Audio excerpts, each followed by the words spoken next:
Namanya apa? Pemilih Mbak Rita ini bisa, Bapak bisa sharing sama Mbak Rita nih.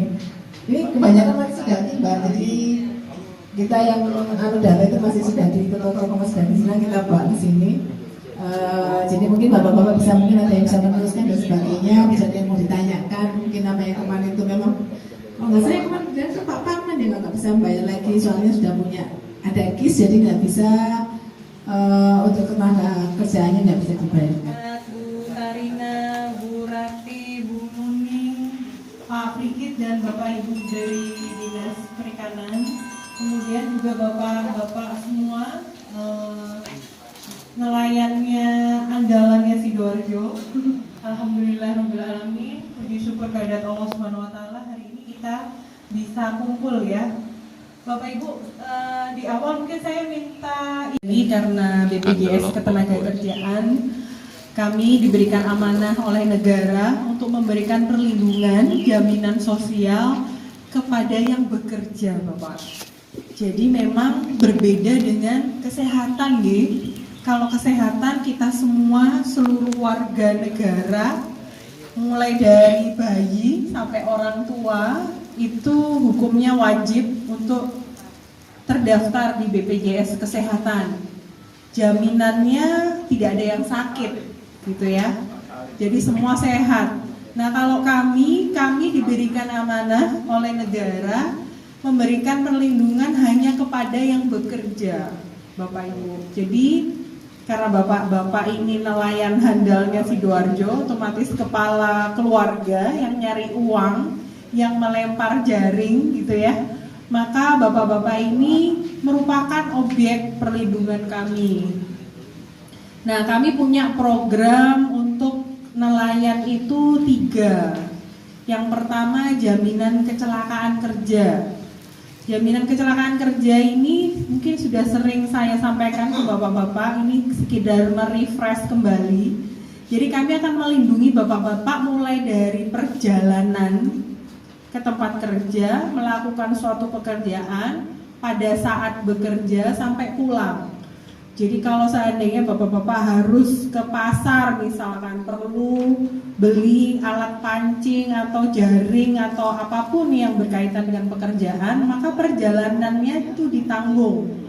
Jadi kalau terjadi resiko di jalan raya, maka kami yang menanggung, mulai dari biaya angkut tempat kejadian kecelakaan sampai ke rumah sakit terdekat, sampai juga upah atau pendapatan bapak-bapak karena dirawat, misalkan harus dirawat di rumah sakit, maka kami yang menanggung, termasuk biaya rumah sakitnya. Nah, bedanya dengan kesehatan adalah kami tidak punya kelas 3 dan kelas 2, tidak punya vaskes, Bapak. Karena kami ini kecelakaan kerja, maka kategorinya emergensi. Jadi langsung rumah sakit dan standarnya adalah kelas 1 rumah sakit umum daerah. Kami sudah bekerja sama dengan seluruh rumah sakit umum daerah di wilayah Indonesia. Jadi kecelakaannya tidak hanya di Sidoarjo aja bolehnya, tapi semua wilayah. Pokoknya di penjuru Indonesia, misalkan Bu Tarina nanti ngajak gitu ya, seminar gitu, misalkan nelayan studi banding ke Jogja misalkan, maka perjalanannya ke Jogja sampai kembali pulang ke Sidoarjo itu juga kami yang menanggung. Pokoknya dalam rangka bekerja. Nah, diundang seperti ini juga kategori bekerja. Karena yang undang adalah Dinas Perikanan, ada hubungannya dengan pekerjaannya bapak-bapak sekalian. Nah, kembali ke tadi, selain pengobatan perawatan, kami tidak ada batasan, Bapak Ibu. Jadi tidak mungkin diusir kalau belum sembuh. Bahkan kami pernah memberikan pengobatan perawatan sampai 2 tahun karena tenaga kerja itu masuk ICU. Anggota keluarganya tidak mau dilepas peralatannya, maka selama 2 tahun itu kami biayai.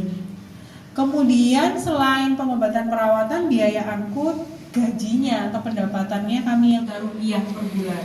Maka kalau sakitnya misalkan 1 tahun, maka 1 tahun itu kami mengganti penuh setiap bulannya 1 juta selama setahun. Jadi setahun itu 100%, tahun berikutnya baru 50% sampai tak terhingga.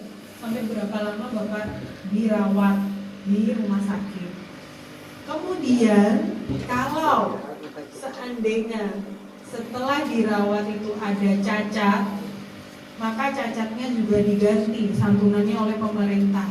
Jadi seluruh tubuh kita ini sudah diprosentase berapa tingkat kecacatannya, maka tetap, maka santunannya adalah 56 kali gaji.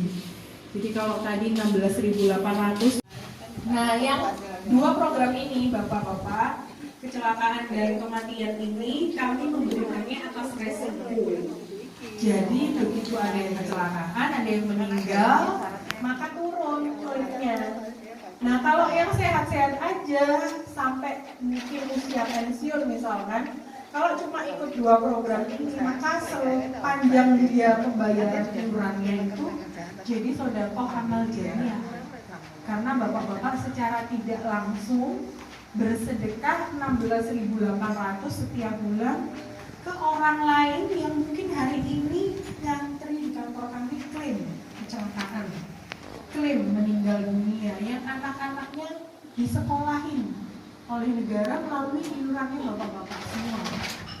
Kalau memang pada saat sampai dengan pensiun bapak-bapak tidak ada resiko sama sekali, maka jadi berkah iurannya tadi secara tidak langsung bapak mensukseskan program negara untuk mengentaskan kemiskinan, mencegah kemiskinan baru, karena bisa sampai muliain anak orang lain gitu. Anak sendiri aja belum tentu gitu ya, tapi iuran